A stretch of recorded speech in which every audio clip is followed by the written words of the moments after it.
Happy New Year, everybody. Hope you had a fantastic break from work and got some sweet loot from Santa Claus or Hanukkah Harry. Me, you might ask? Well, I was like, you know what? Things really got to shape up around here. So now I'm going to be rebranding and going by the Drews Broadcast. Kind of like the news broadcast, and Andrew's like a mouthful to say, so cut it down to Drews, and yeah, you get the joke. This will probably be the last time I use this poorly drawn intro and cue it. But don't worry, this will still be the place where you get all your dining, robotic, entertainment, world, and sports news within 7 minutes. So let's begin 2021 with some dining news. In dining news, despite coronavirus not being deleted overnight like we'd all hoped, a new year means resolutions, ways to be healthier, and trying not to spend so much money on takeout or delivery apps. Hashtag save that money in 2021. Kind of rhymes. First off, just a few things to get you started since you can't go to the gym or dine out with your friends right off the bat. Some of Andrew's resolution tips for 2021 include hitting at least a 1 mile run every morning to help you wake up, 20 push-ups and sit-ups if you don't want to run or walk a mile. Come on, not even with the dogs? Or if you don't want to attempt push-ups or sit-ups, try doing some yoga while listening to your favorite podcast, the Drews News Podcast. Last week's headlines in simple, satirical ways. Be educated and healthy. I can't help you with your dieting issues because, well, we all eat differently. But basically this year, whenever you feel that craving for tacos or pizza and want to call those fused Taco Bell Pizza Huts, I want you to ask yourself, is this restaurant really struggling with the economic fallout of the coronavirus? Because we're either saving money or helping out struggling businesses in 2021 when hungry, meaning getting that local mom and pop shop pizza over Little Caesars, Cinco Puntos always over Taco Bell or Del Taco, Donahue's over Cane's, or just seeing what's on Yelp that's not a chain. Plus, if all else fails, making it ourselves, because nothing tastes better than when you make it yourself. In robotics and tech news, let's talk about some real news and what's going on with Nvidia stocks. Yes, I'm just as upset as you are, but what's being mad at some random guy on the internet gonna do? Nvidia does have an announcement in the coming days, probably where they'll talk about their new 3000 Ti cards, their availability, and about how sorry they are stock is where it is. Figure out which one of those is sarcasm. Also in tech news, a moment of silence for Adobe Flash, the thing you constantly had to install to watch videos behind your parents' back when you were younger. Don't worry, if you still have it installed, it's not going to destroy your computer or anything.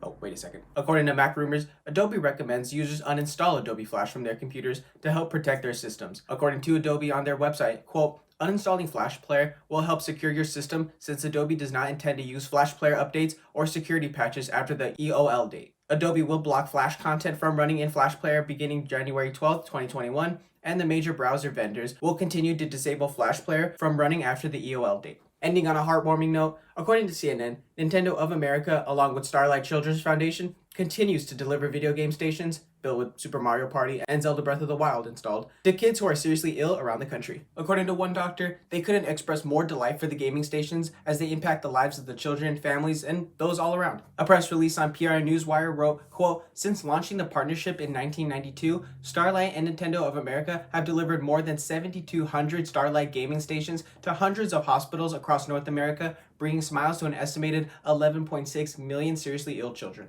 In entertainment news, how about we take a look at what's happening in politics before Trump leaves and everything goes back to normal, where things got done and people don't whine like babies. Speaking of senators whining like children, I'm sure you're aware of the 12 senators ready to challenge Joe Biden's electoral college win on Wednesday because they believe that the election was stolen from Trump. Just like, if there's any evidence of voter fraud, not just claims or, they wouldn't let me, an American citizen, see the vote count, then come on. Let's see it! But instead, they're just going to object to the count and call for a 10-day audit of election results in disputed states, according to Intelligencer. So I guess we'll see how the story shapes out in the next Drews broadcast. See?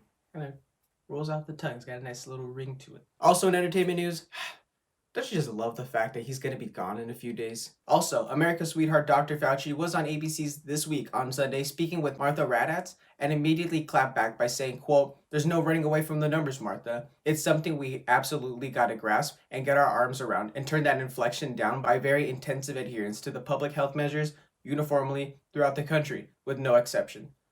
Aren't you glad Dr. Fauci isn't going to go anywhere when Biden rolls into town? In world news, if you're going out this pandemic, know you're making Pope Francis sad, and if you make the Pope sad, how do you think Jesus will react? In a video address on Sunday, Pope Francis spoke about those traveling during the pandemic to escape government mandates by saying, quote, they didn't think about those who were staying at home, of the economic problems of many people who have been hit hard by the lockdown, or of the sick people. They thought only about going on holiday and having fun. So shame on you.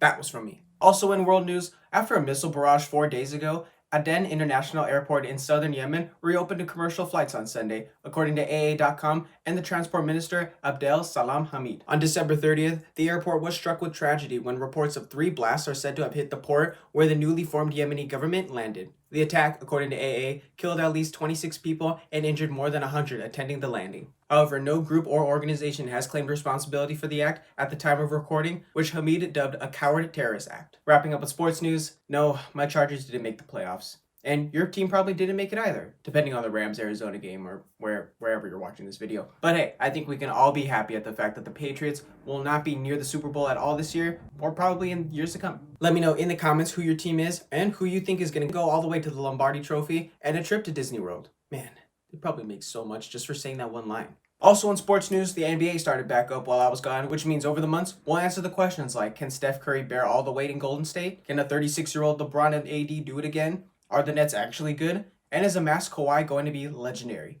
Time will only tell. And in college football news, after slapping Notre Dame around, Alabama will be seeing Ohio State in the playoff national championship game. And I'm not saying Texas A&M versus Alabama would have been a better matchup or game, but yeah, it would have been a better game. But no story from the January 1 playoff bowls will be as big or as hilarious as Dabo Swinney, Clemson's coach who ranked Ohio State as number 11 in the polls leading up to the game, getting absolutely worked, son. But hey, at least he has no regrets and knows he played a quality team, according to TigerNet transcripts. Who do y'all got, Bama or the Potato Guys? Let me know in the comment section below. As always, thank you so much for watching. I've been your host, Andrew Alonzo. If you like what you've seen, drop a like on the video and consider subscribing to never miss a new video. New week means new podcasts on SoundCloud and last week's headlines in simple satirical ways. Also, be sure to follow me on Twitter, as one of my New Year's resolutions is to be more active on there. I'm gonna finish eating these oversized Reese's Puffs my girlfriend got me, so I'll see y'all next time.